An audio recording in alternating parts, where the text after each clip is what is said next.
बरसाना के श्री किशोरी जी मंदिर में बाबा माधवदास जी रोजाना की तरह दर्शन के लिए पहुंचे। जैसे ही वह मंदिर की सीढ़ियां चढ़ने लगे, उनके मन में एक विशेष प्रार्थना उठी। उन्होंने मन ही मन श्री किशोरी जी से प्रार्थना की, हे किशोरी जी, मुझे आज आपकी वह चुनरी प्रसाद के रूप में मिल जाए जो आप स्वयं ओढ़े हुए हैं। अगर ऐसा हो जाए तो मेरा जीवन धन्य हो जाएगा। प्रार्थना करते करते बाबा मंदिर के भीतर पहुंचे और श्री किशोरी जी के मनोहारी दर्शन करने लगे। वह भाव विभोर होकर उनके रूप और वैभव में खो गए। उसी समय अचानक मंदिर के पुजारी के मन में कुछ प्रेरणा हुई।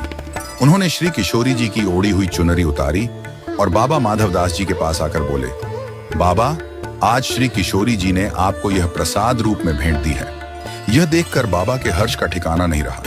उनकी आंखें श्रद्धा और प्रेम से भर आईं। दर्शन के बाद बाबा प्रसन्न मन से मंदिर की सीढ़ियां उतरने लगे।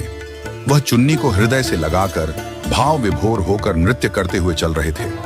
जैसे ही बाबा मुख्य सड़क पर पहुंचे, तभी एक 8 वर्ष का सांवला सलौना बालक अचानक उनके पास आया।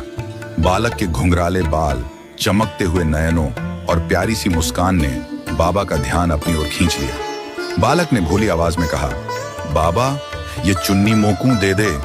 बाबा ने मुस्कुराते हुए बालक की ओर देखा और कहा, लाला, बाजार ते नई चुनरी ले लाई, मैं तुझे पैसा दे रहा हूं। इतना कहते हुए बाबा ने अपने झोले से 1 रुपया निकालकर बालक की ओर बढ़ा दिया।